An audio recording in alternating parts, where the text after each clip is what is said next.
Download the My Hingham app today and report issues and get information on town government with ease. Available on the App Store and Google Play. You can submit service requests or gain information with just a few taps on your phone. Using the My Hingham app puts immediate access to town resources in the palm of your hand, including calendars of meetings and events, agendas for upcoming meetings, building permit filing options, online bill payment options, and info about our boards, committees, departments, and services. For more information, please scan the QR code on your screen.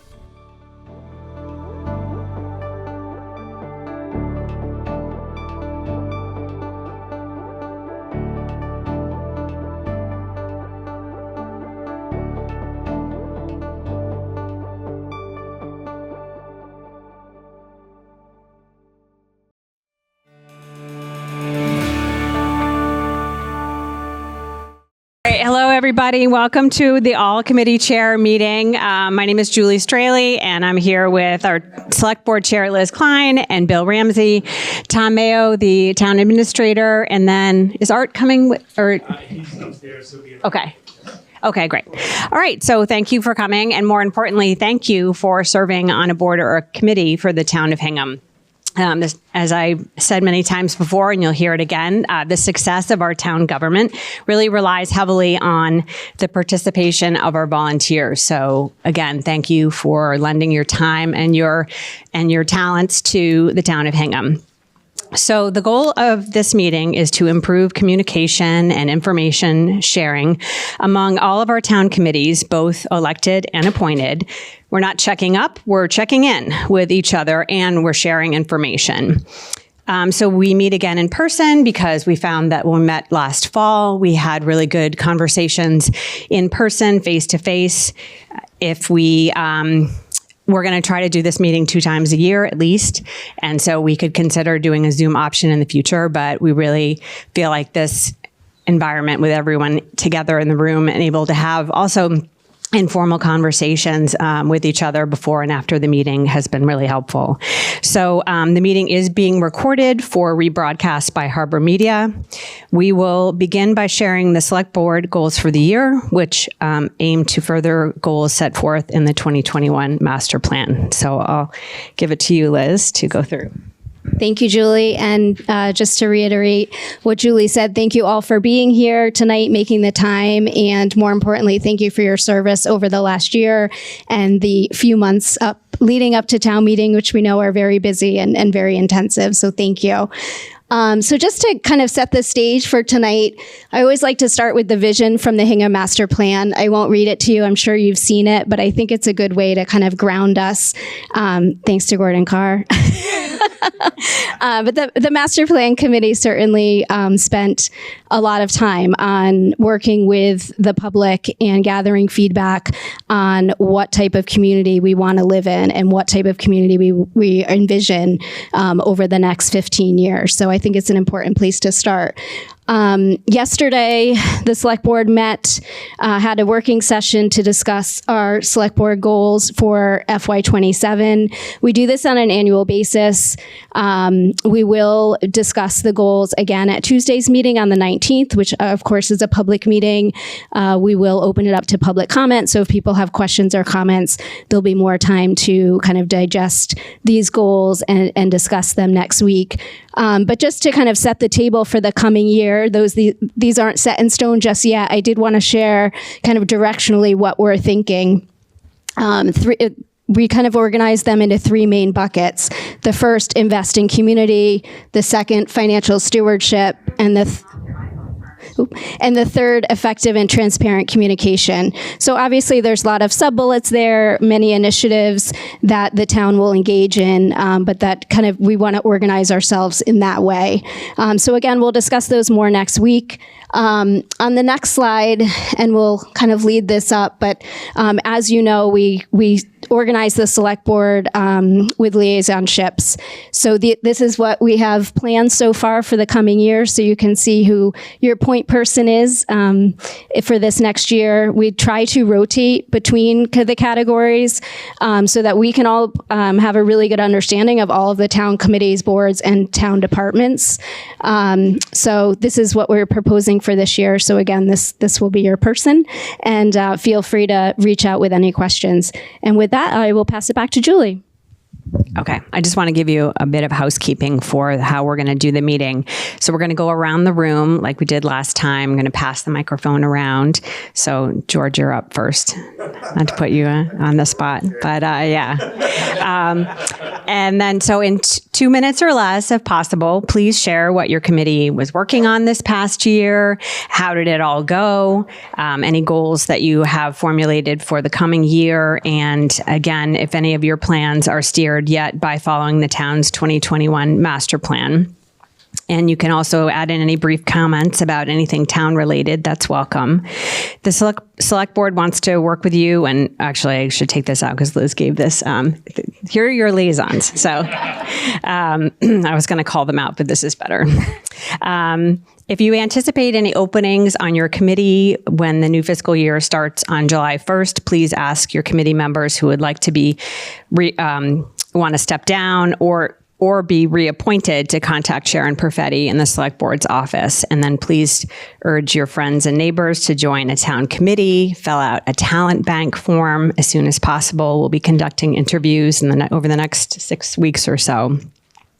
And then the town clerk, Carol, I'm going to say what I said last time, whether you ask, or do you want to get up and say it? Okay.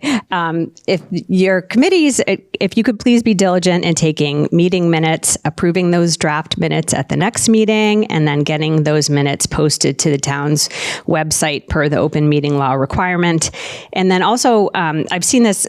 There's a lot of traffic on emails where somebody will reply all to a committee, and that's actually a violation of open meeting law. So just if you can remind your committee members if they're going to respond to an email, just to reply back to the chair, that would be great. And then to our guests here tonight, welcome. And I just want to let you know that we're going to setting the microphone around the room for the committee chairs, but we will not be taking public comment or questions at this meeting tonight. So with that, Interject one thing before we hand it off to George. Hi, everybody. Tom Mayo, Town Administrator. I just wanted to let you all know your contact in my office for the last 13 years has been Sharon Perfetti.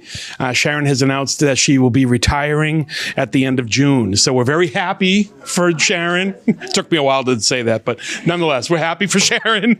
I have successfully gone through an offer stage. I need to work with the personnel board, wherever Jack is, wherever he went. There he is.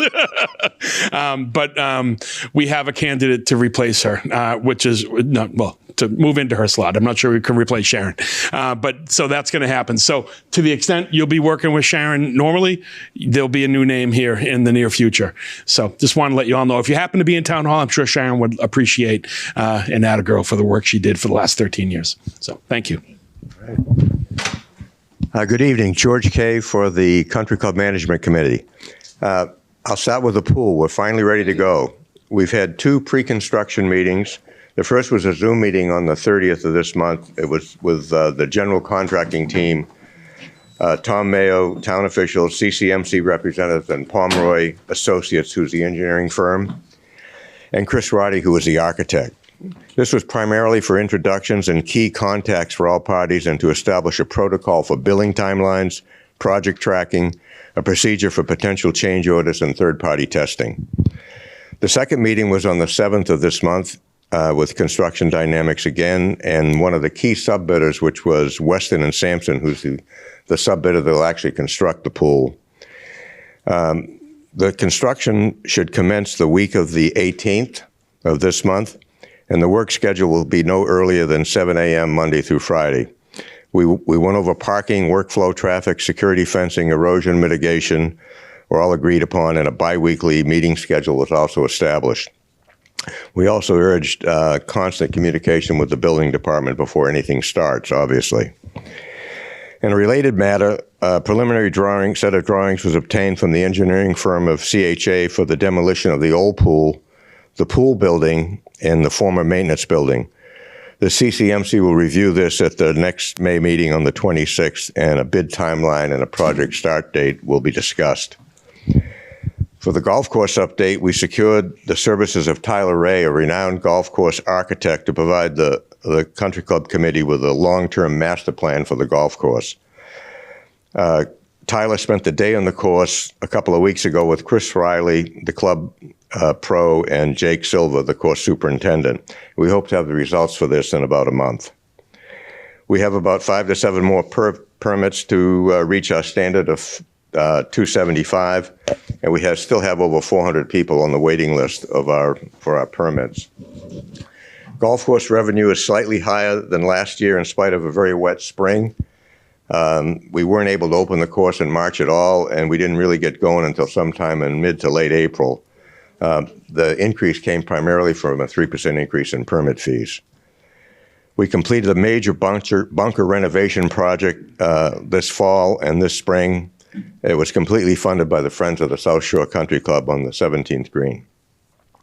Golf simulator revenue over the winter was up about 10%. The restaurant had a successful first full year. We've been pleased with their professionalism and their upgraded service and menu offerings. We're going to meet with them shortly to review their financials for the past year. And bowling, we've had increases in bowling for the last 2 years. We have 6 adult leagues and 1 special league. And we continue to offer daily fees and daily parties as well.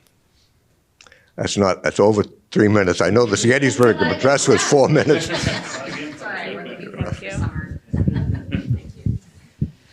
Okay. Hi, everyone. My name is Liz Cullen. I am the chair of Lincoln School Apartments Board of Managers. And we meet on a monthly basis. We tackle a lot of agenda items related to repairs or things that need to go on with the building. But one of the things we've been working on for the last several months is getting the Kersey Community Room, which is the main gathering space in the apartments, updated in a number of ways. So we applied for a grant to bring it up to ADA compliance and updates. And as part of that grant, we will put in a new surface that's accessible for wheelchair height, and it makes the room more inviting instead of they have kind of a kitchen wall. I won't get into all the details, but it'll be much more inviting. And we're adding a number of washer and dryers that are also at an accessible height and a number of improvements to the fit and finish of the room. So we started that process with applying for a grant. We got the grant, and now I'm happy to report that construction has started. So demo has started, and they are carting things away. And then hopefully it'll be a quick project, but hopefully finished by the end of June. Fingers crossed. So that's been one of the main things that we've been working on. And then we also collaborate very closely with the Hingham Affordable Housing Trust, which Jack will talk about in a minute. But one of our goals there is to see if we can expand the affordable housing options for the seniors in town. So we did a lot of prep leading up to the town meeting. We had a number of collaboration meetings with the trust, with the Lincoln School residents, with neighbors, with everyone. And I think we know how town meeting turned out this year, but we will regroup and move forward with that. And we continue to work really closely with the trust. So those were the 2 major things that we have going on there. And I will turn it over to Jack. Thank you, Liz. So I'm Jack Falvey. I'm chair of the Affordable Housing Trust. So Affordable Housing Trust seeks to preserve and expand the amount of affordable housing here in town. Every year we buy, renovate, sell what used to be homes. We can't afford those anymore, or houses. We buy, for the most part, renovate and sell condos, but we've gotten 2 of those done this last year. We actually own a couple properties that are single-family homes that we're going to be developing and selling. So we're doing these kind of one-by-one efforts to increase the amount of affordable housing that we're able to sell to new homeowners who are either in town or coming into town. So that's been a nice steady flow of progress. The other thing we are tasked by the master plan with doing is to increase the amount of affordable housing here in town, and for ourselves, the Affordable Housing Trust, to be accountable for 50 additional units over the decade. We see a way to get to 20. with these one-by-one purchases and sales, we're looking for a way for a multifamily effort to be able to add another approximate 30.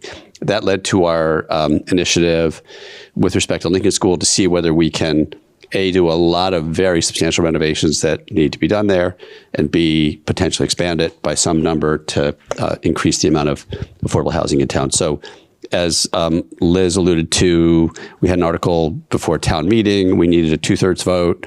We got a 64% approval, so we didn't get there. So we're back kind of thinking about the issues holistically. There's some sort of financial analysis that we're going to keep working on and report back to the select board and explore what options we may have for the coming year. So I think that's all I've got. Clark Fraser, Sewer Commission. I think you're all waiting for the other shoe to drop on 3A north of the public safety facility. We will, sometime in the fall, we'll be it's still in final design, letting contract and starting construction to extend the force main all the way to Stotter's Neck, which was our connection with MWRA. This is a change from what we originally wanted to do, which was to replace the gravity sewer with a 24-inch main to increase capacity and getting rid of and stopping surcharge incidents. We had at least a couple last year, but instead we'll extend the force main, and then the paralleling 18-inch gravity main will be rehabilitated, and this will give us overall more ability to handle the flows that come through there. So will be that part of 3A is wider than the part that we did last year. So I hope that traffic goes a little more smoothly. All of that handling of traffic and everything is under MassDOT's control, so they have to work that out with the contractor. So we have literally nothing to say. We just have to do whatever they tell us.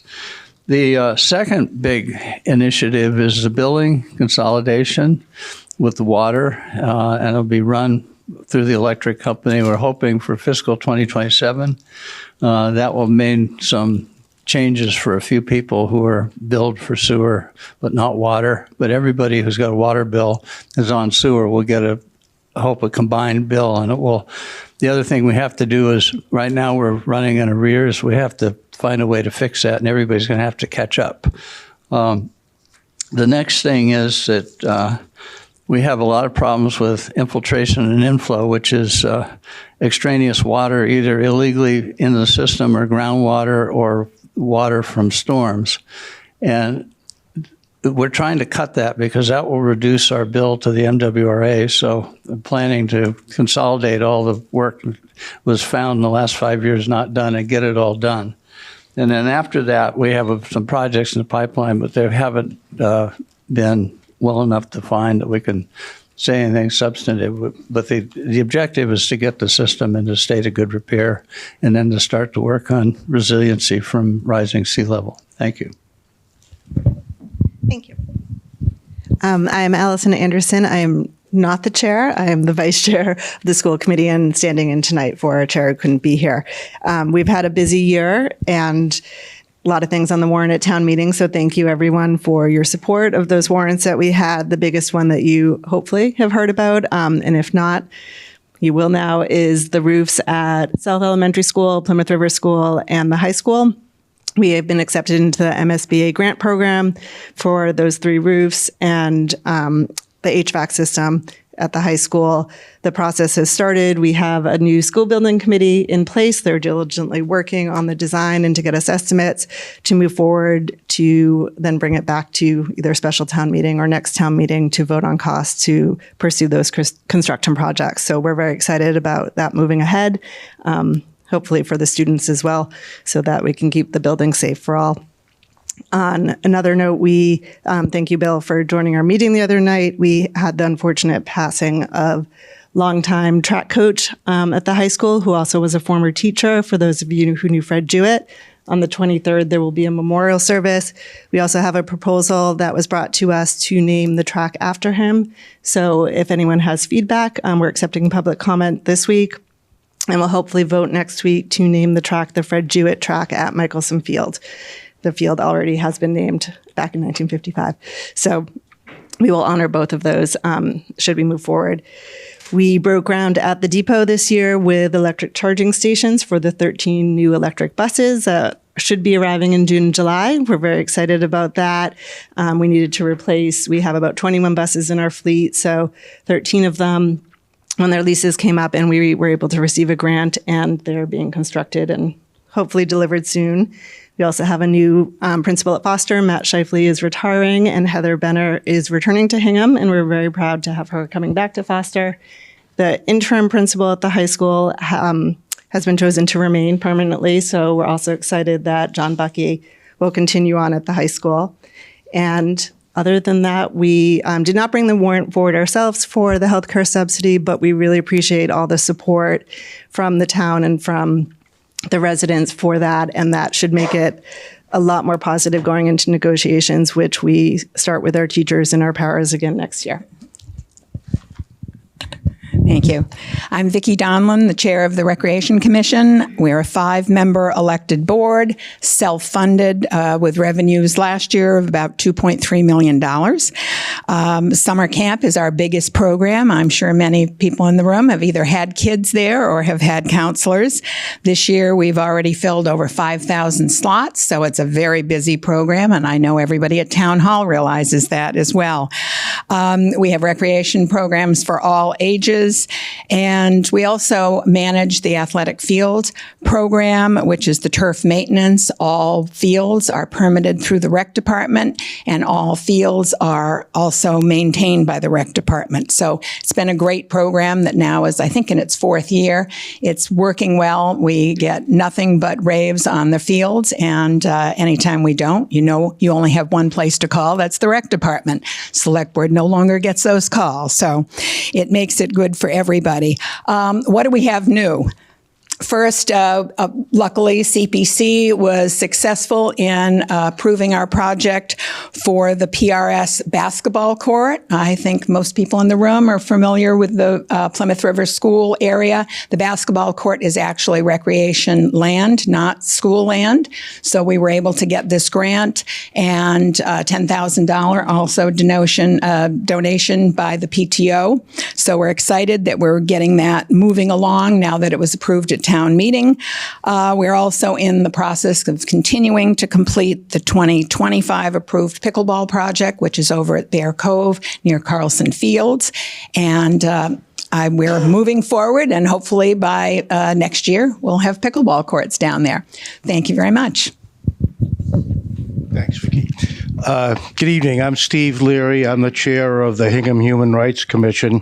We were established 4 years ago by the select board, and we are appointed. We are not elected. We have 13 members, 5 members who represent groups within the town, like for disabilities, in my case, the Recreation Commission, the Police Department, Affordable Housing, and I think I've left one out, but if you'll excuse me on that. And then we have some appointed at large. We are advisory to the select board, and while we know that this is the 250th anniversary of the founding and dedication that all men are created equal, and women, sometimes that's not always the case. We hear about a lot of things exterior to Hingham, but occasionally things do happen in Hingham. We seek to advise on that, and we also try to be preventative and informative. And to that issue, this past year, in June last year, we had an excellent meeting regarding immigration where the police chief spoke. We had an immigration lawyer, and we also had another lawyer speak to rights as regards immigration.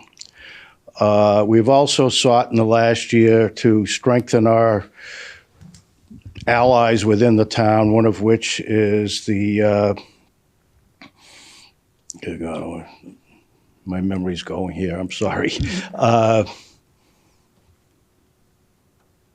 The Hingham Anchor, excuse me.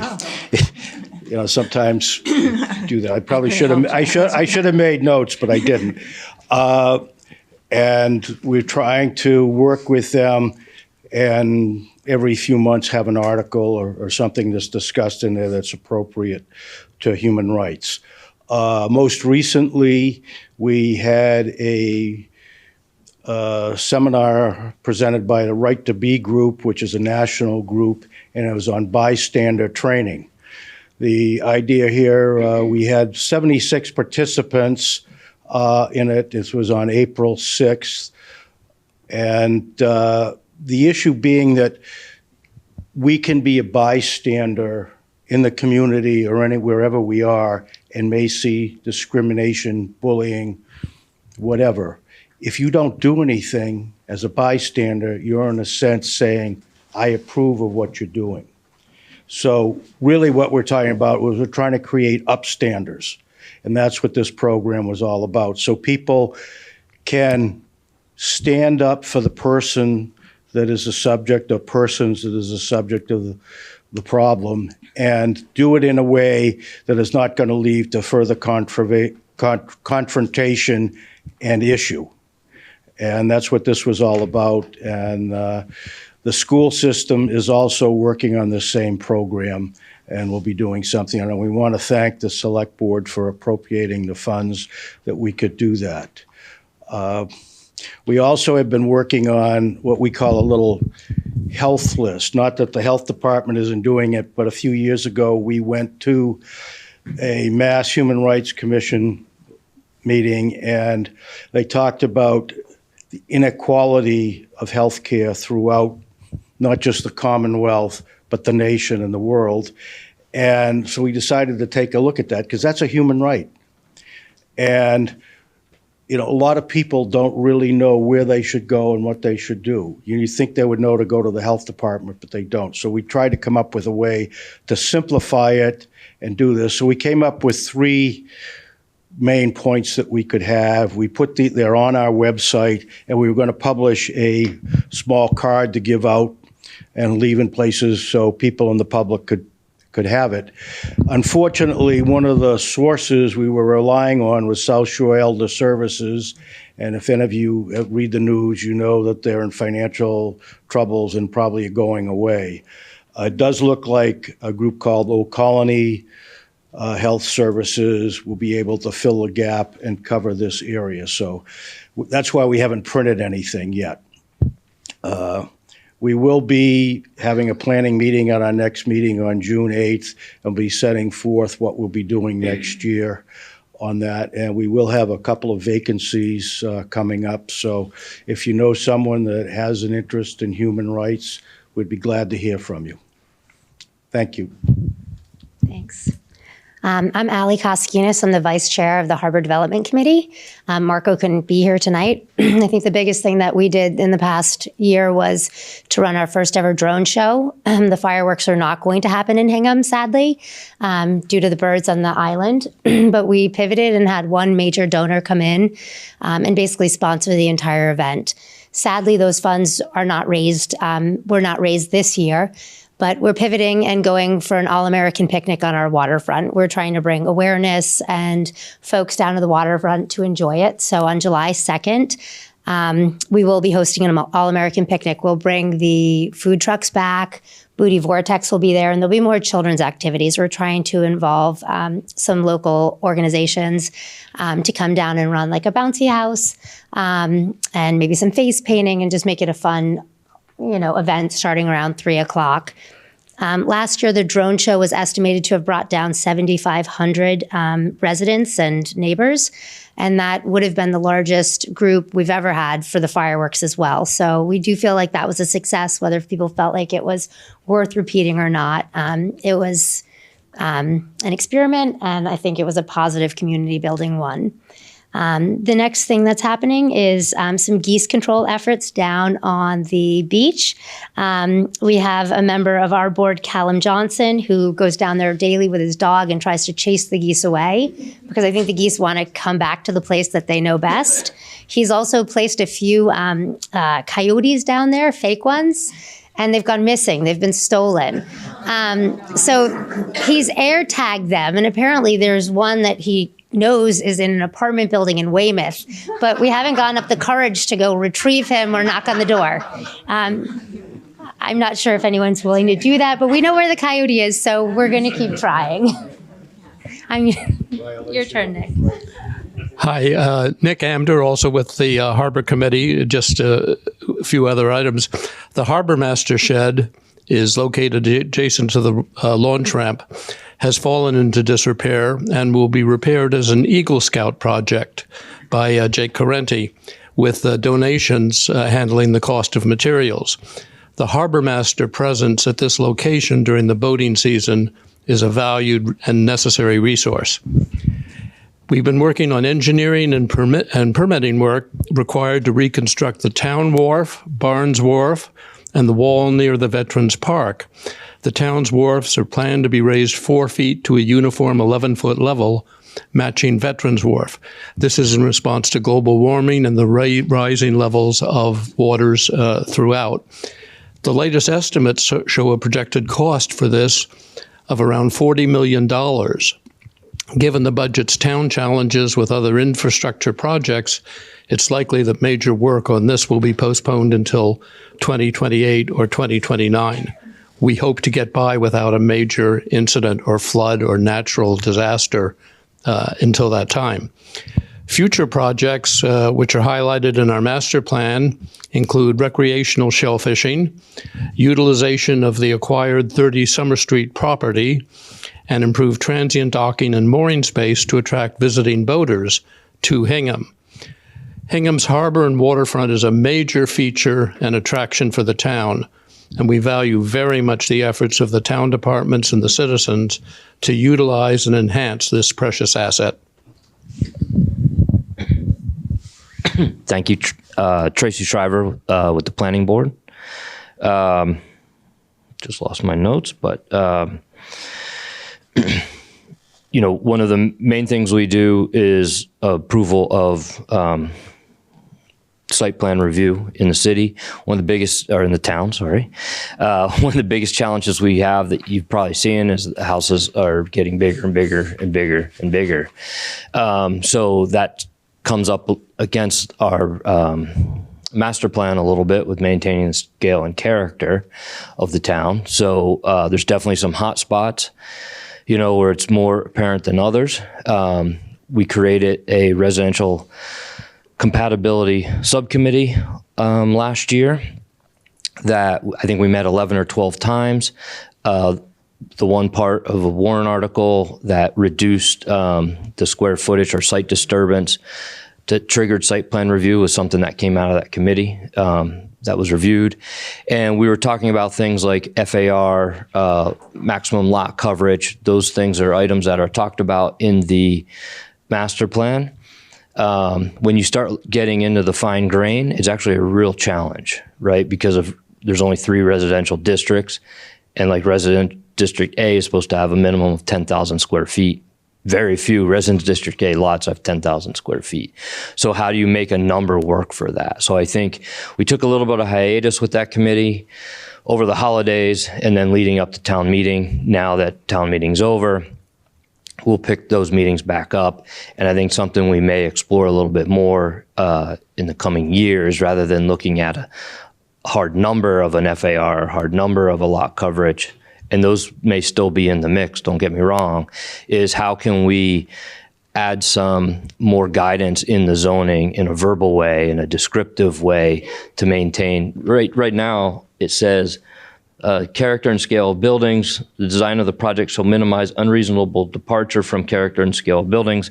And right there, every homeowner and developer is like, well, what is reasonable departure, right? There's nothing concrete with that. So how can we give that a little bit more teeth to give, you know, the applicants more direction, so that it doesn't just feel like, you know, how do we feel that night of that meeting? We've seen preliminary plans for South Boston. I'm sorry, I work in Boston all day and I'm tired. South Hingham development on the Bristol site. We saw preliminary plans for that. Gordon Carr is our liaison with Planning Board with that project, but that's one of the last 2 remaining really large sites in Hingham to be developed, unless some billionaire comes in and starts buying up hundreds of houses, which I don't see happening. So I think that development's gonna be something on everybody's minds as that goes through the process. So, thank you. Good evening, everybody. Matt Sexton. I'm the chair of the Veterans Council in town, and we are a council of 5 total members, and excited to provide you with an update on the work that we've been doing over the past year. The council remains deeply engaged in supporting our veterans, working closely with the town's Veteran Services Officer, Shannon Burke, and partnering with the community to honor those who have served. This year, Hingham was recognized as a Purple Heart community, an effort initiated by a Hingham resident and brought to completion through collaboration between the Veterans Council, the VSO, and the Select Board.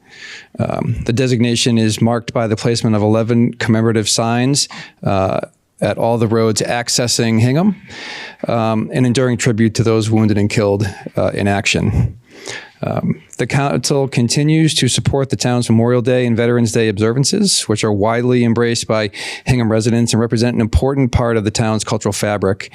The council assists with donations, logistics, and anything else that's needed to ensure that those events are executed in a smooth fashion.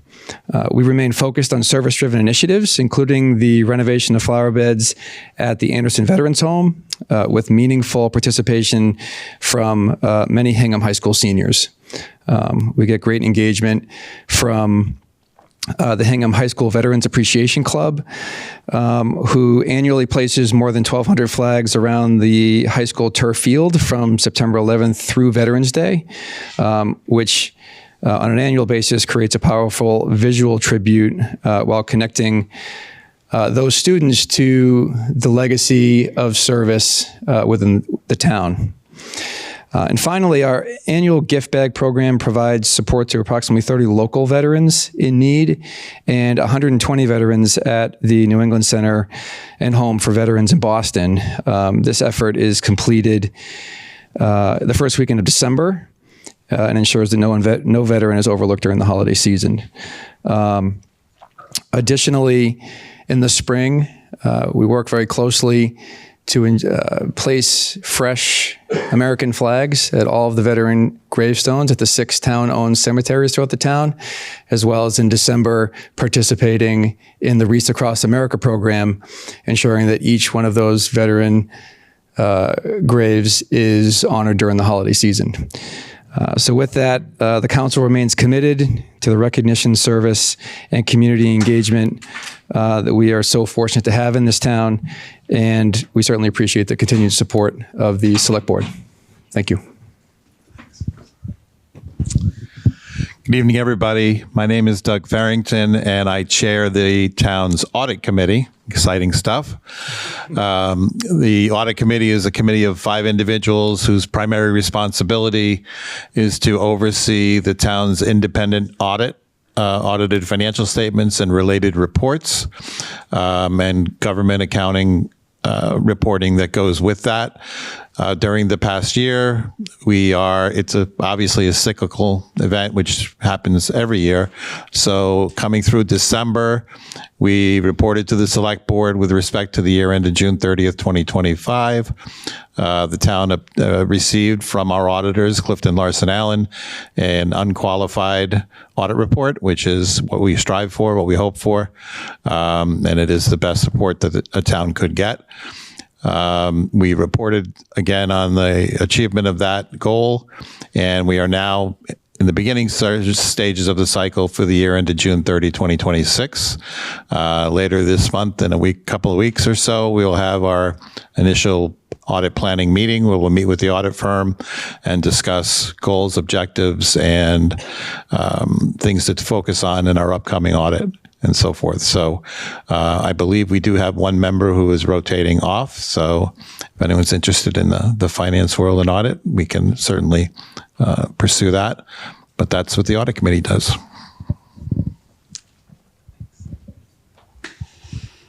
Evening, everyone. My name is Jed Bruccio. I'm a member of the Zoning Board of Appeals. I will also say off topic that I think audits are very exciting. The ZBA, as we call it for short, has 5 members, and we decide appeals concerning the zoning bylaw that are filed with us. So given our authority and responsibilities, I don't have a lengthy update for you guys. I will say that we remain dedicated to providing a user-friendly process that's also efficient as well. And I think we're able to do so in large part due to our great staff. That's all. Thanks. Good evening. I'm Carolyn Nielsen, Chair of the Conservation Commission. The Conservation Commission's prime responsibility is acting as a regulatory board for the Massachusetts Wetlands Protection Act, the Massachusetts River Act, and the Hingham Wetlands Bylaw. And so with that, our responsibility is to ensure that the wetlands in town, they range everything from the Atlantic Ocean to any tiny streams and vernal pools that may be located throughout town. Any activity, any building, any changes within 100 feet of a wetland or 200 feet of a river has to come before the Conservation Commission for review. And so at the moment, we'll be looking at 2 very substantial projects in town. One's already been mentioned, the Harbor Resiliency Project, and also there's a major rebuilding of 3A along the waterfront that's underway. It's absolutely critical that these projects are done well, that they're properly engineered, that they're properly planned. And so we are looking very, very carefully at those because the decisions we make on that are going to have an impact far into the future. If decisions are made poorly, downtown could flood. If things are done well, we'll be able to live here protected from the sea level rise that is indeed happening. For not forever, but for a good amount of time. And our other responsibility we have is there are a number of properties in town that are under supervision by the Conservation Commission, many of the parks and open space in town. And it's up to us to look after those. Mostly they take care of themselves. We're very fortunate in Hingham that we have such a large inventory of open space. Hi, I'm Patty Coyle. I'm the treasurer of the Hingham Cultural Council. We are one of 329 local groups who are funded by the Mass Cultural Council. That's a state agency who had a $26 million line item in the Commonwealth's budget last year. Of that amount, about $5.7 million was set aside for the local council group's grant program. And of that, Hingham's allocation was $8,500. But the state provides access to taxpayer money as well as a grants management system. They provide the infrastructure for the grants, a computer system online, rules and regulations, documentation, guidelines, things like that. Hingham appoints the 5 to 7 volunteer council members, and also the accounting support we need to be able to record the funds we have and disperse them to our grant recipients. The counselors review approximately 40 applications every year and will award probably 20 grants out of that with our $8,500. Let's see, our primary purpose is to be sure that Hingham's share of those funds from the Mass Cultural Council are administered accurately and fairly according to government regulations. Now, our mission is to provide cultural events for the benefit of the citizens of Hingham. We try to encourage, fresh, interesting, fascinating cultural activities within the confines of our budget. And let's see, hold on. I had another one. Oh, our priorities are to fund cultural events within the town of Hingham and our neighboring communities, our neighboring towns, or an event by a Hingham resident or a group that showcases Hingham residents. We try to appeal to a broad range of interests. Let's see. Things we funded. We funded the Dead of Winter art series at the Hingham Cemetery at the very beginning in 2018. Every time I say that, it makes me smile. Also, fun folk tales from Japan has been offered since 2021 to the little ones at, Foster, PRS, and South schools. We've also had programs at Hingham Public Library, South Shore Art Center, Talking Information Center, music at the James Library, that room upstairs with the awesome acoustics, all over the place. And we do our best to keep it close, keep it local, and keep it pretty good. Let's see. Oh, we meet only 3 times a year. First, about a 45-minute organizer in September to get our ducks in a row. Then we have the 2 to 3 hour voting meeting where we go through those 40 applications and make our decisions. And then we meet again for about 30 minutes for a housekeeping meeting in February, so that hopefully we get that voting meeting minutes, approved and posted. Bless our hearts. I'd like to be moved to that committee. I can imagine. I know. You can find us on the state and town websites, and we're also on Facebook and Instagram. Thanks. You're welcome anytime. Thank you. Ray O'Neill with the Bear Cove Park Committee. Last year we had a couple of things go on. An Eagle Scout actually marked all of the trails, did a great job on it. Awesome. We secured a new truck, and we gained access to electric at the dockhouse. Going forward, we're going to hire a consulting firm to come up with a master plan, 50-year, to make the most of the recreation and conservation in the park. And we have 2 vacancies on our board that we'd love to fill.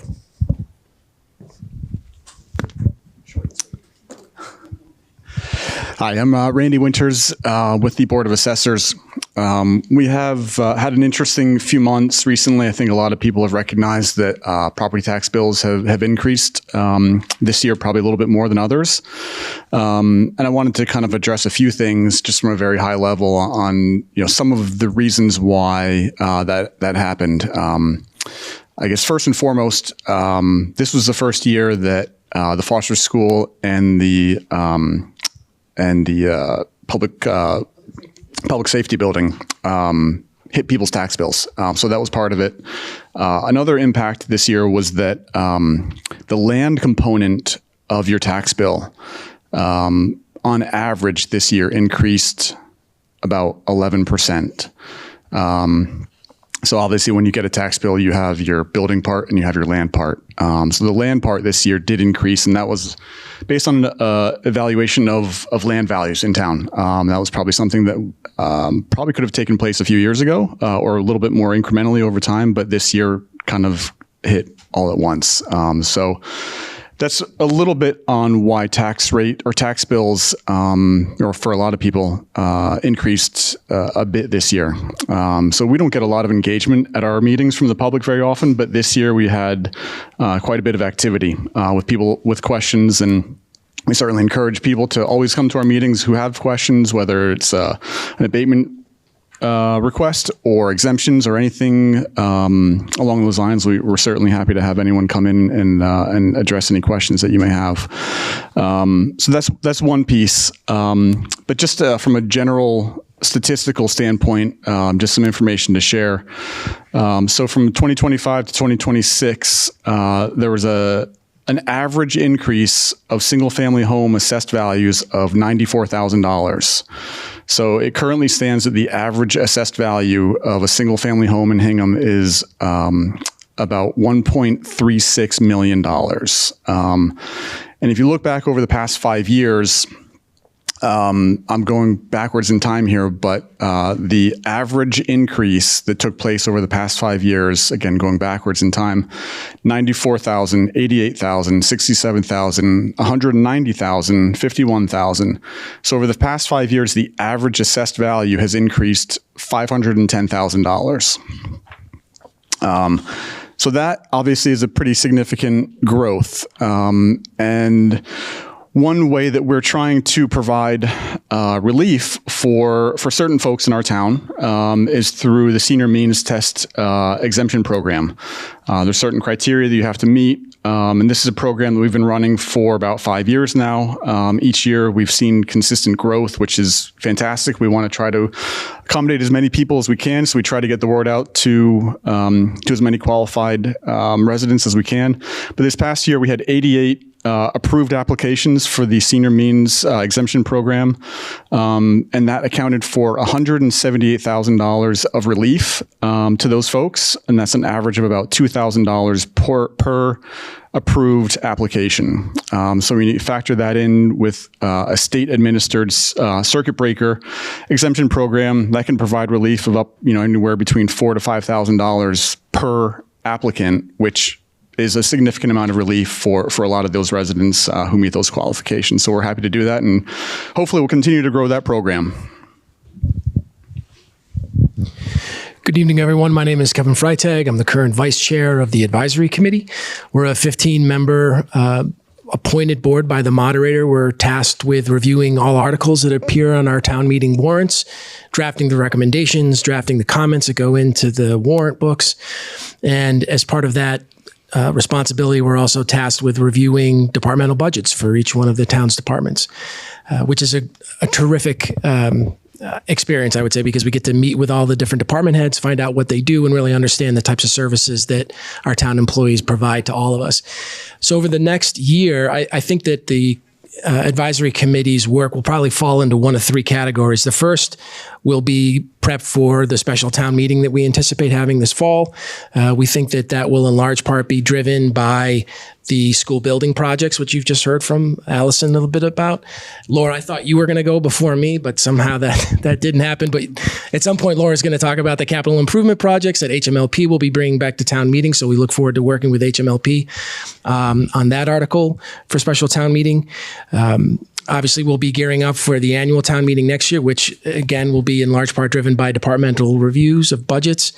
I look forward to that process again. And then the third bucket will be the work that will go into what will come after the MOU. And in large part, that'll be driven by the work that's being done right now by the Sustainable Budget Task Force. We look forward to communication with them, hopefully towards the end of the summer or early fall, and then picking up those discussions to figure out, what will be next after the MOU. Thank you. Hi, everyone. My name is Matt Goulet. I'm filling in for Pat Kirk tonight, who's the chair of the Hingham 4th of July Parade Committee. We are 52 days away from the parade. Mark your calendars. So it's a 10-member committee that meets on a monthly basis. We do everything from facilitating the entertainment, booking them, doing the corporate fundraising, working with the police department. And so I'll just give quick updates on each of those items. Met with Sergeant Kilroy last night. From a safety perspective, the biggest concern is always people throwing candy from the floats. So what you can do to spread the word to your neighbors not to throw candy would really help us out. There's a point in the parade over by Atlantic Bagel that's gotten a little bit tight over the years to try to get some of their bigger equipment down the road. So we're going to work with the police department and fence off some of that to restrict people from getting into the road.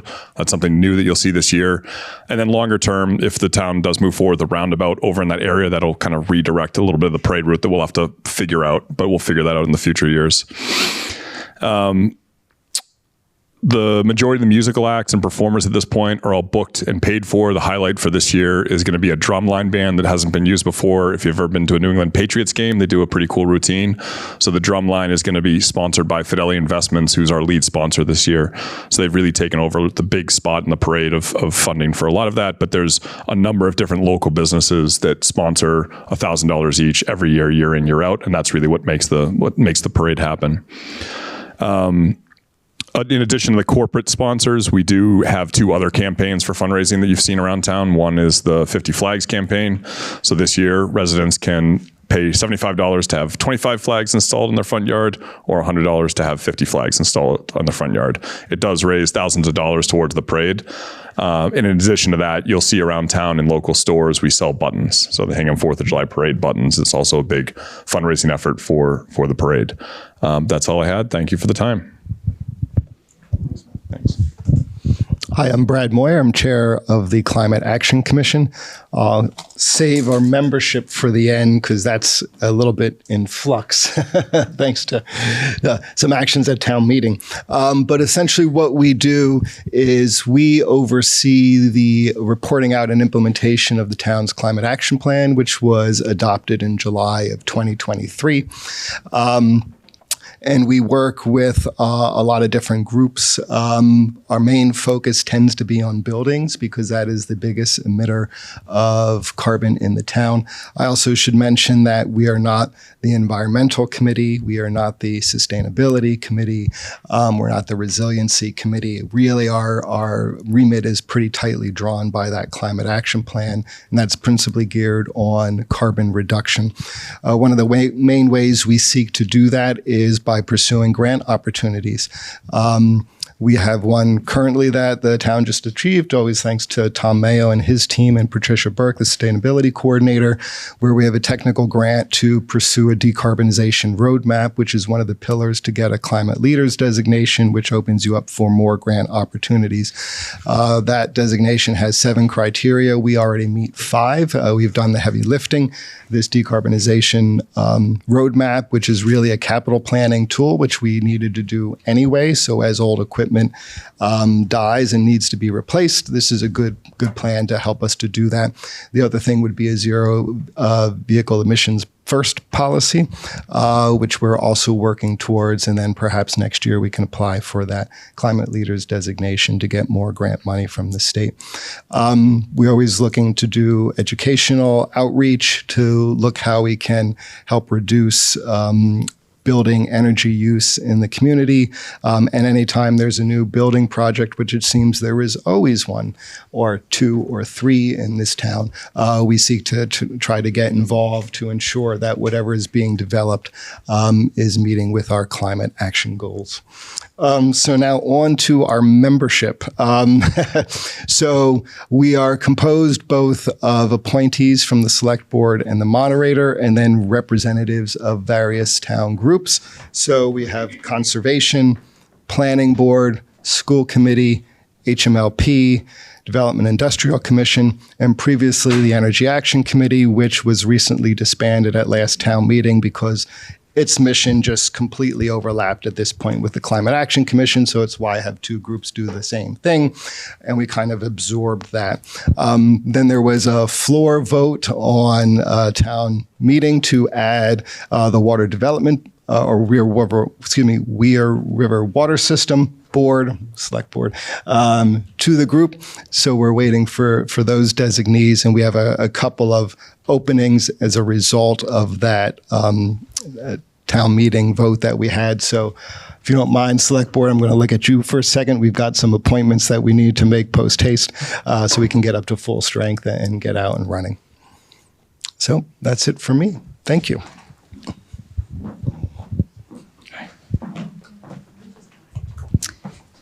Good evening. I'm Sarah Smithson. I'm the vice chair of the Council on Aging. In some ways, I feel I don't have to do a recap, but we have a strategic plan that has about 5 goals on that. Our number 1 goal was to increase, thank you, the facilities for the seniors and move forward with a new center for active living, which we were hoping for at Bear Cove Park Drive. Unfortunately, that did not move forward, so at this point, we're sort of regrouping and trying to debrief with the town to see what next steps, we can move forward. We're step back a bit. We're an 11-person board appointed by the select board. And we all have different term dates. So we do have some vacancies coming up at the end of June. So with that, the other goals that we had were about outreach, and I think we did a pretty good job about that because outreach, was multifaceted. It was, in particular, relative to the town meeting. Was we spent years really, and in particular in the last year, really some big outreach efforts. We thought to inform the town about the project. That took multiple forms. It was going to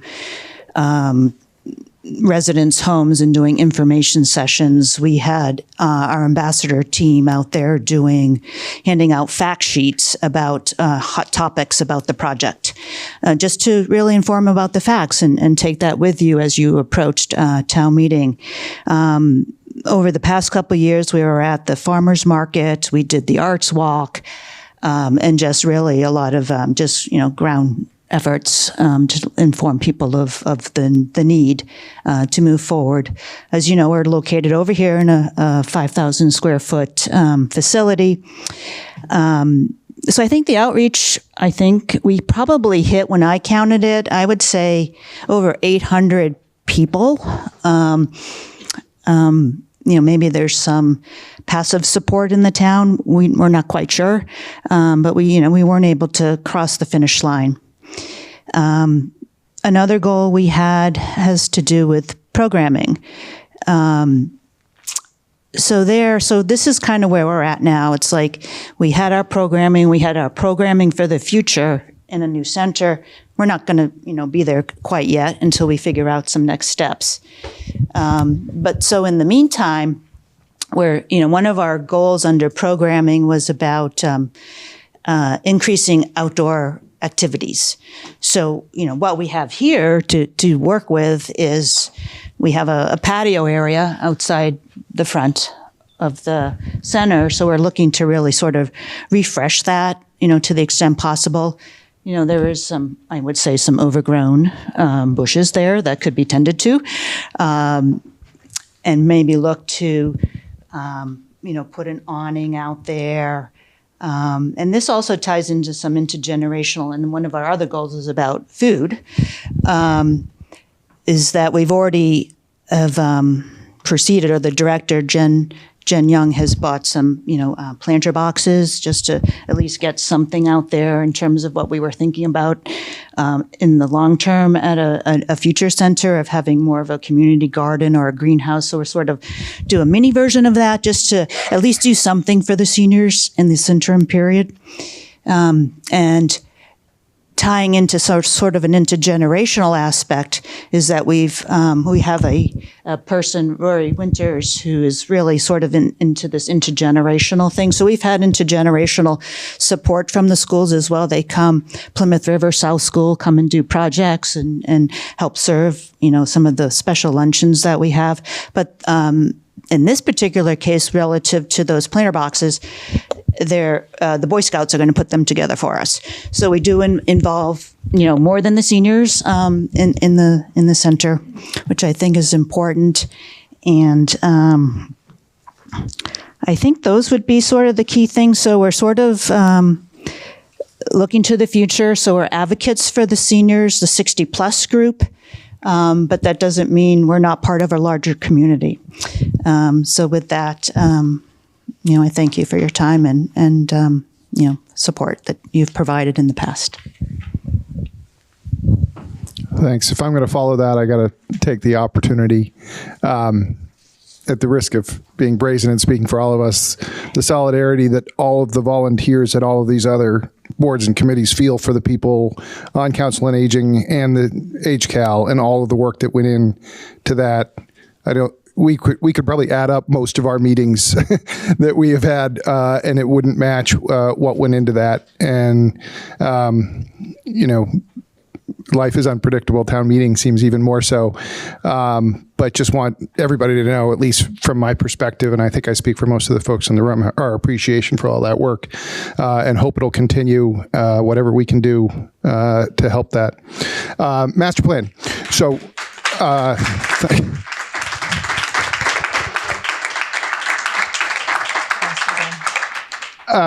so the Master Plan Implementation Committee was created by the Master Plan, I think in part out of fear that it would sit on the shelf somewhere. It is gratifying to know from this meeting and from everything else and from town meeting, the number of times that it's being referenced is validating, I think, and basically what I'm doing now, writing all this stuff down, all the work that you all are doing. We've been tracking our progress against all of those 180 blah, blah, blah recommendations. The progress has been incredible. There are some gaps. There's some holes in there. I think what we'll do is sort of inventory what I'm learning tonight, track it against our performance at town meeting recently, update that, get that to the select board, to everybody else, just to sort of see where we are. Many of you may be doing things that you saw in the master plan, or you're doing things that just happen to be in the master plan. Either way is great.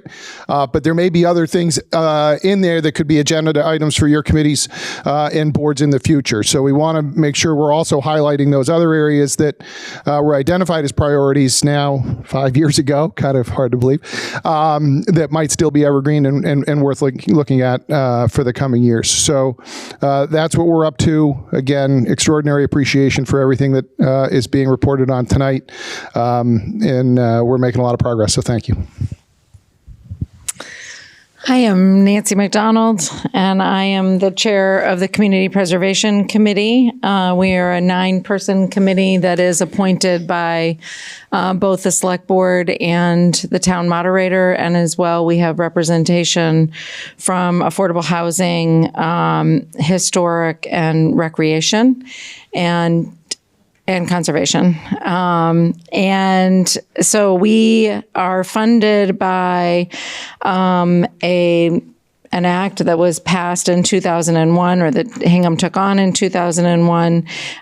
So it's 1.5% of the real estate tax plus a grant from the state, which varies from year to year.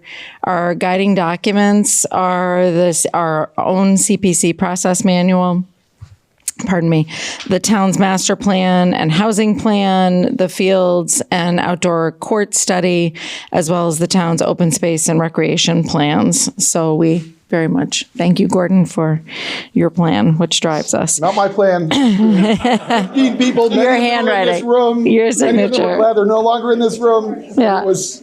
That was a please. Yeah. So for FY27 grants, we had just over $1.8 million, 1.6 of that from the tax levy, and then another $250,000 from a state match. And our committee recommended, and we were supported by town meeting, in 58% of the budget went to community housing, 20% towards historic preservation, and 28% towards open space and rec. So real quickly, if you didn't happen to make town meeting, we had 7 projects and the administration fund. That included the admin fund and the learner debt payment.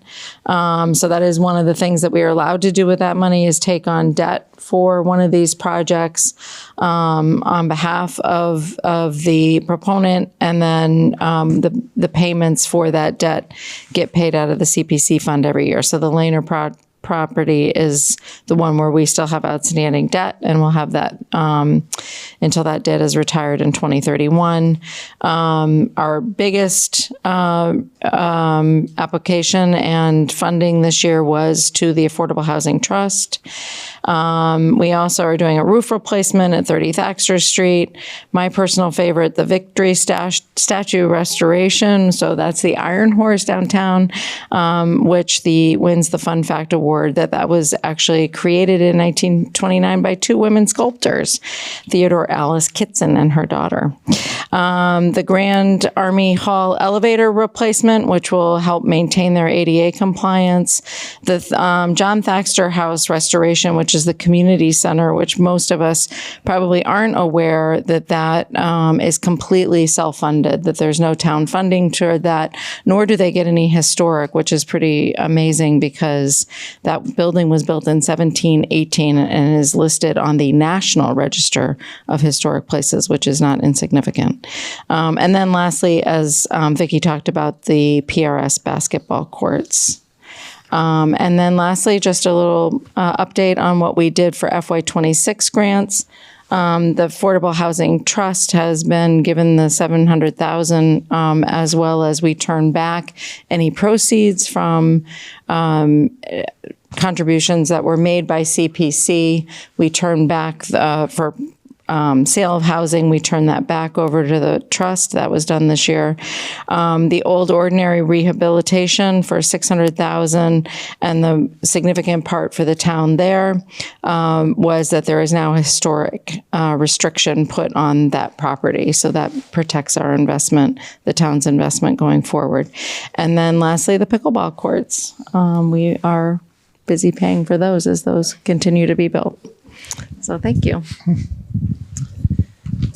Hi, my name is George Danis. I'm a member of the Capital Outlay Committee. We are a five-member committee, 3 appointed and 2 representatives from the advisory committee. We operate with a tax levy budget, and our goal is to identify and outline the capital needs of the town. This past year, we were pleased to approve just about all of the number 1 priorities of the various town departments. In addition to that, we supported several warrant articles for large-scale expenditures, which simply would not fit in the levy-funded budget that we have. Those warrant articles included the library chiller, the alarm systems, smoke alarms, and for the high school, the replacement of the air conditioning and heating units at East School, and the extraordinary capital maintenance for the school system. So overall, I think it was a pretty good year. Members were satisfied, and we look forward to increased funding next year.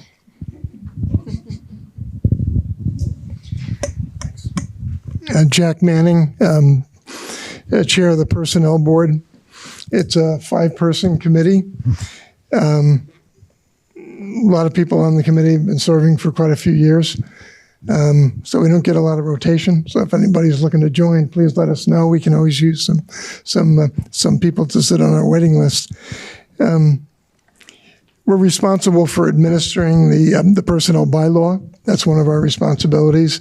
Another major responsibility that we have is doing the collective bargaining for the town for police, fire, DPW, which has 2 units, as does the police department, as well as the library. This year's objectives, the warrant article that passed, the amended article, provided for a stipend, and all of us on the board are very grateful for that affirmative vote. We got a $1.3 million stipend approved, and that was to help town employees, whether they're on the school side or on the town side, union employees, et cetera. They got a stipend to help them pay for their healthcare costs, and that was a big and a huge effort that we were hopeful to have pass. It did pass, and it gives us an opportunity to walk into our collective bargaining conversations in a much more positive way.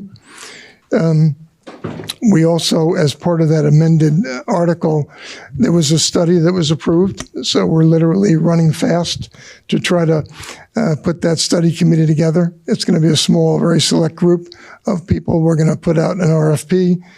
In fact, it should have gone out today to see if we can get some outside consultants involved in looking at the healthcare benefit plans that we have in place right now, and see how we might be able to improve them so we can offer a wider array of plans to our employees.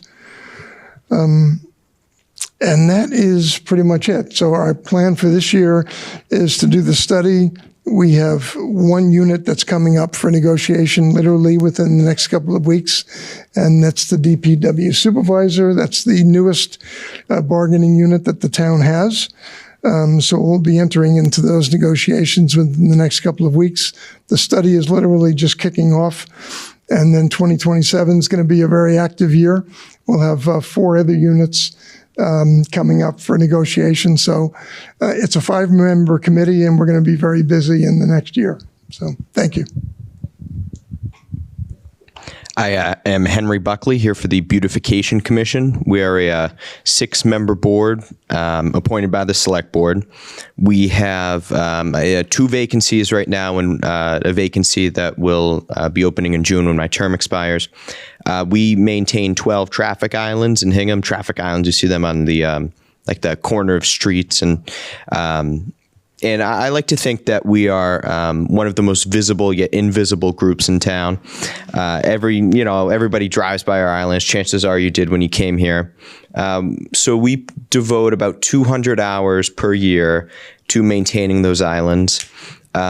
This morning we met here at Town Hall in the East Hearing Room, and we have about $162. So bless your $8,500 of the Cultural Council.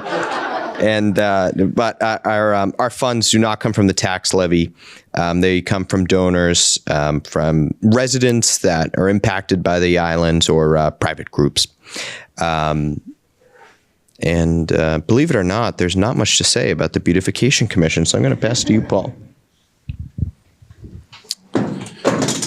Good evening, everyone. My name is Paul Healy. I'm a member of the Route 3A Task Force. It too is a 5-member committee, and we've been at it about 10 years. We've been working on a road improvement project which starts at Otis and Broad Cove Road by the old Lobster Pound, travels through the harbor, into the Rotary, up Old Colony Hill, and down into Muzzy's Corner where George Washington Boulevard starts. The reason for all of this was that Old Colony Hill, going into the Rotary from Hull, had record accidents where personal injuries resulted. And in 2015-ish, town allocated about $800,000 for engineering studies. We've been working since that time. Judy Sneath is the chair, Bryce Blair, Alan Peralt, Deirdre Anderson, and myself. We're the original members, and we continue to persist.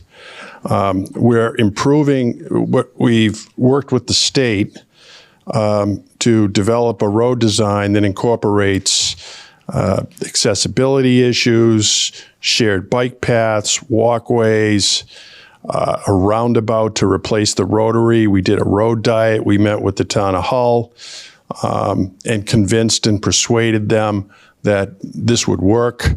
So basically, Old Colony Hill, going from what will be the roundabout to the top of Old Colony Hill, will be 1 lane in each direction. We're well on the way. The project was submitted to the state at the 25% plan, 75%. We're now at the 100%. Subsurface utility work has been developed. We're working extensively with the utilities, the water company, light company, phone, gas, the works. As Carolyn said, this is still undergoing review. Conservation Commission will review it. Town Council is working on the Article 97 issues with the state. We spent $800,000 on this, town money, town meeting. This project's going to be $32 million. It's going to be paid for by the state and feds. What we need going forward is a robust communication plan. Be working with Tom Mayo on that to communicate what's going on, where, and when. Because as I said before, this is a big project. We are hoping to start in earnest in 2027. So it's been a great run, and I named the members of this committee because they've been diligent. We've met hundreds of times. We met with the town of Hull, and that's an interesting experience in and of itself. But we work cooperatively with them, and that's a plus. So if anybody from Hull is watching, thank you very much. So. Hi, my name's Aileen Calnan, and I'm the chair of the Hingham Public Library Board of Trustees. The Library Board of Trustees was actually created by the Massachusetts State Legislature many, many decades ago. We have a little bit of a fluctuation in what our membership can be, approximately 18 members. There's what's referred to as the corporation. That particular group of library trustees numbers from 9 to 11. And once you are elected to the corporation by the board, you are on it for life, or basically until you die or resign. There is no other out once you're on the corporation. There are 3 members appointed by the selectmen, 2 by the moderator, and then our liaison is actually considered a member of our board. The liaison from the selectmen is a voting member of the board, as is the superintendent of schools. The Library Board of Trustees does do a fundraiser every year. We do an annual appeal. Many of you probably got the letter in the mail this year that comes out in the fall. We usually raise about $70,000 or $80,000 a year from folks who respond to our annual appeal. We are tasked with things like hiring the library director. We also are tasked with coming up with all of the policies for the Hingham Public Library. In addition, we fund part of the books and materials for the library. The town also funds part of the books and materials for the library. But the Board of Trustees pays for all of the programming at the library. So any of the story hours, the lectures, the movies, the artists, that's all paid for by the Board of Trustees. Some of the big things this year, we voted to support the library director in her seeking to have the funding for the new chillers, which you've heard mentioned already. That was approved at town meeting. That is to avoid the public library not having air conditioning during the summertime, which would not make patrons very happy. However, the project is of such a size that it won't be happening till the fall. So everyone cross your fingers, we make it through one more summer. We also voted to support and have just finished a migration. The library is part of the Old Colony Library Network. As many of you may know, the library was actually closed for an entire week in April because the Old Colony Library Network has switched to a brand new technology platform, and all the libraries that were members had to convert over to this new platform. So there's a little bit of change up in our website. There are still some glitches. Some folks are still having some trouble accessing things on Libby or other platforms that haven't totally got caught up, but that should hopefully all be worked out soon, and we're hoping that this will actually make the library website more user-friendly. The library also has its own 5-year strategic plan, which we are required to have by the Massachusetts Board of Library Commissioners in order to maintain accreditation. And we are in the midst this year of doing a new 5-year strategic plan. For the first time ever, we actually hired a professional to help us with this strategic plan. We've always done it on our own before. We have done surveys. This weekend, there are groups that will be meeting, public groups that have been invited to come to the library for brainstorming sessions. And the 5-year strategic plan has to be completed by the fall. And to be honest, a lot of what will be coming in the future for the library will be driven by the results of that 5-year plan, which I don't have yet, so I can't talk too much about that. And that's about the Hingham Public Library Board of Trustees.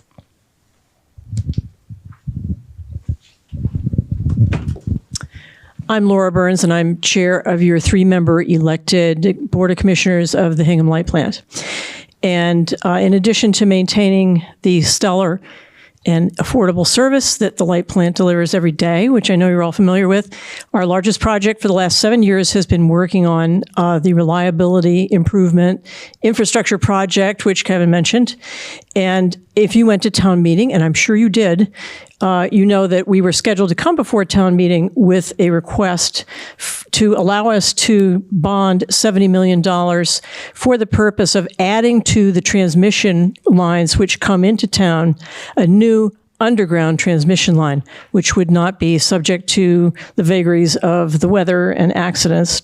Because our current method of bringing transmission into town is antiquated, vulnerable, and doesn't live up to a number of federal and state requirements about what it should be. In other words, it couldn't be built in its current condition. So for redundancy purposes, for reliability purposes, that was the original reason that this project was proposed. And as I said, the light plant's been working on it for 7 years, and we were prepared to go to town meeting up until very close to town meeting. The advisory committee, while largely in support of the project, raised some concerns about whether or not the information that had been available to ratepayers was completely understandable, totally adequate, and what the voters would need to make an informed decision about the project.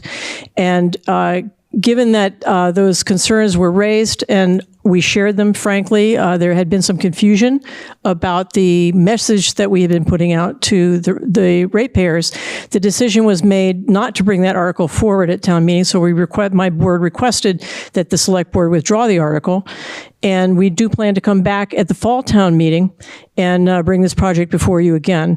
And the reason that will be a better plan is that every 3 years we do a rate study, and it's in progress right now. It will be finished in June, and then we will be able to take steps on knowing what our rates will be going forward. It was hard to answer questions when people said, well, what's going to happen after town meeting? What's going to happen to rates?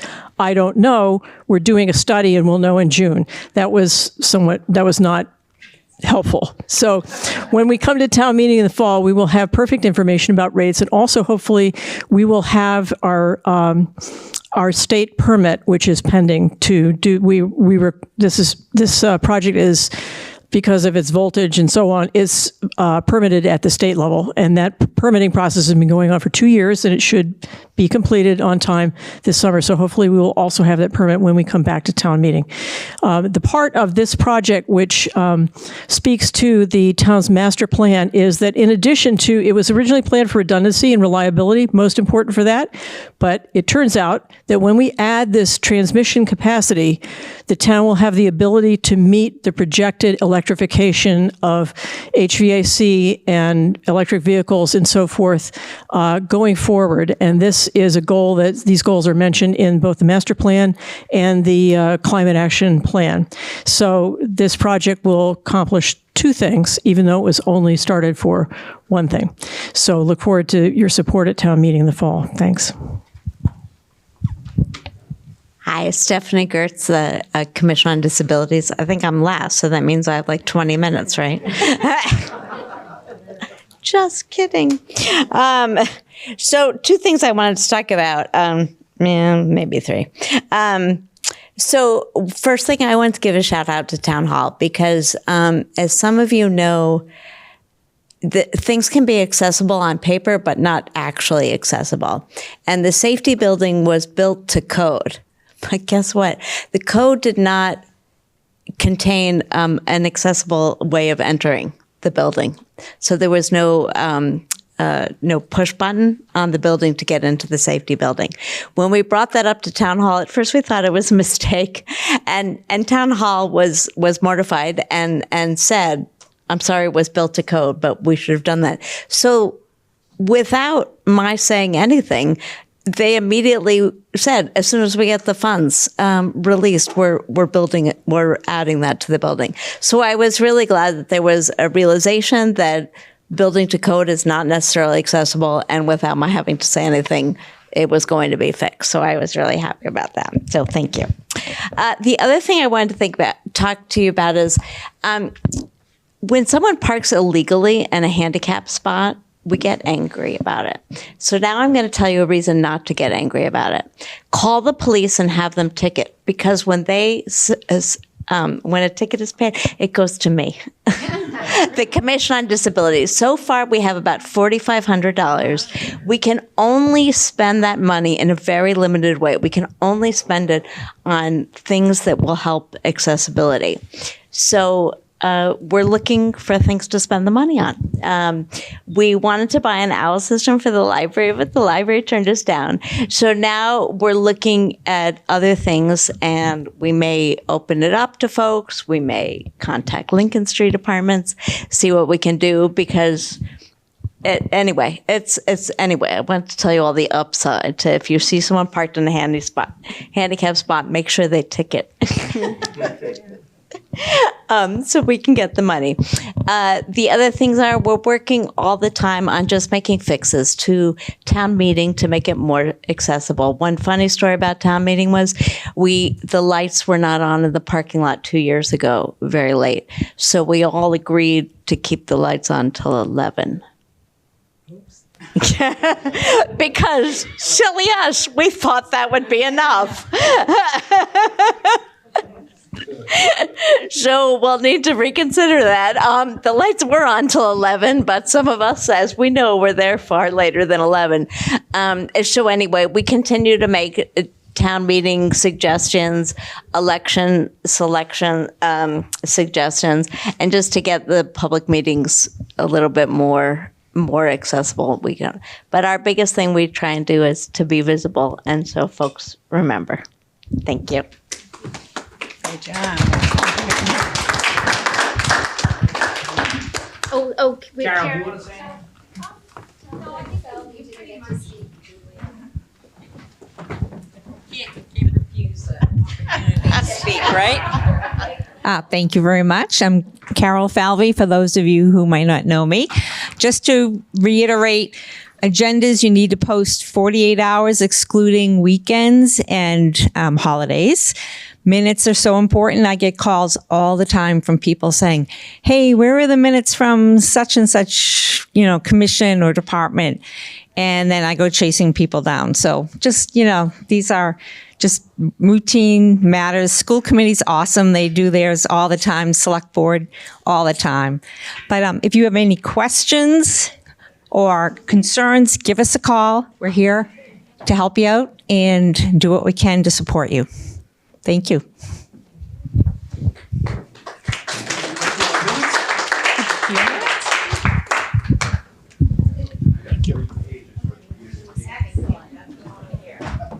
Thank you. Thank you so much for everybody's time and energy and sharing all of the updates. It's so exciting to hear what's going on. And I think it's really important for everyone to understand how much is going on all the time and how much the boards and committees should be communicating and, understanding what your colleagues are doing and how we're all working towards the master plan and these common goals and benefiting the community as a whole. So thank you. Feel free to reach out to each other. If there's any sort of overlap, certainly work together, collaborate.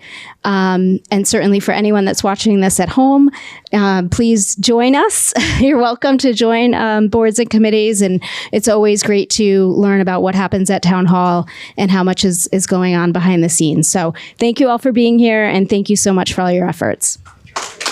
Oh, and Second. All those in favor? Aye. Select board meeting is adjourned at 8:34 p.m. Thank you. Yeah.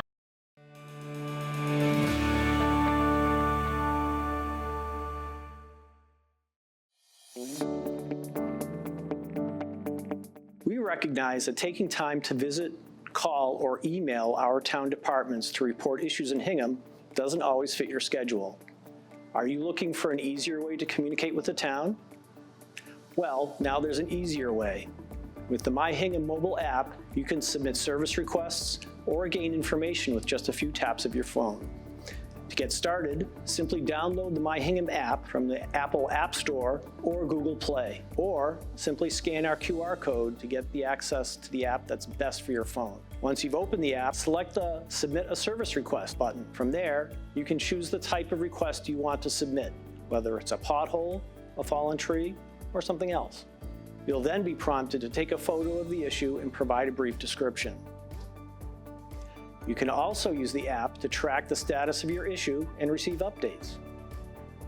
Using My Hingham puts immediate access to town resources in the palm of your hand, including calendars of meetings and events, agendas for upcoming meetings, building permit filing options, online bill payment options, information about our boards, committees, departments, and services.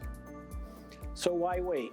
Download the My Hingham app today and report issues and get information on town government with ease.